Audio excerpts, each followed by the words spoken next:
Good evening guys. ഇന്ന് രാവിലെ കടയിലേക്ക് പോകാൻ വേണ്ടി ഇറങ്ങുകയാണ്. സാധാരണ വ്ളോഗിൽ അത് കാണിക്കാറില്ല. പിന്നെ നേരെ കടയിലേക്ക് വന്നു.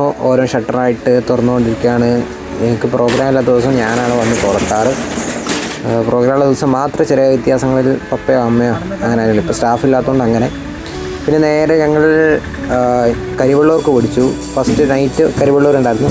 ഈ വൈകുന്നേരത്തെ പരിപാടിക്ക് പ്രാക്ടീസ് സെക്ഷന് വേണ്ടിയാണ് വന്നത്. അപ്പോൾ ഇതാണ് ചെക്കൻ വൈകുന്നേരം വായിക്കുന്ന നിർമ്മലേട്ടൻ്റെ സ്റ്റുഡൻ്റാണ്. അവൻ്റെ ആദ്യത്തെ ലൈവ് പെർഫോമൻസാണ്. എൻ്റെയും അബിയുടെ ഒന്നിച്ചാണ്. ഫുള്ള് ലൈവായിട്ട് അവൻ ട്രാക്കൊന്നും ചെയ്തിട്ടുണ്ട്. പിന്നെ ലൈവായിട്ട് ഫസ്റ്റാണ്. പിന്നെ അത് കഴിഞ്ഞ് ഞങ്ങൾ പ്രാക്ടീസ് സെക്ഷൻ കഴിഞ്ഞ് നേരെ മലബാർ റിസോർട്ടിലേക്ക് വിട്ടു. എന്താ അറിയില്ല, ഇന്ന് ഭയങ്കര തിരക്കായിരുന്നു റോഡുകളിൽ അങ്ങോട്ട് പോയപ്പോൾ ഇങ്ങോട്ട് വന്നപ്പോൾ. പിന്നെ നേരെ മലബാർ റിസോർട്ടിലേക്ക് വന്നു. പിന്നെ നല്ല ചെറുതായിട്ട് മഴയൊക്കെ ചാറുന്നുണ്ടായിരുന്നു. പ്രശ്നമില്ല. ഞാൻ പിന്നെ കുറേ നേരം മൂടിയിട്ടു.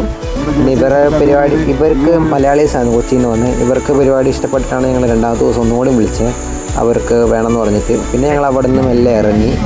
പിന്നെ ഓടിപ്പാഞ്ഞ് 10:30 ആയപ്പോൾ ഞങ്ങൾ അവിടെ എത്തി. 10:30 ആയപ്പോൾ എത്തിയിട്ട് ആകുമ്പോൾ ഡാൻസ് നടന്നുകൊണ്ടിരിക്കുന്നുള്ളൂ. പിന്നെ നേരെ സ്റ്റേജിൽ കയറി പെർഫോം തുടങ്ങി. ഇതായിരുന്നു ചെക്കൻ്റെ ഫിനിഷിങ് വീഡിയോ ആണ്. ചെക്കൻ അടിപൊളിയായിട്ട് വായിച്ചു. പ്രശ്നമൊന്നും ഉണ്ടായിരുന്നില്ല. ചെറിയ ടെൻഷനൊക്കെ ഉണ്ടായിരുന്നു തോന്നുന്നു.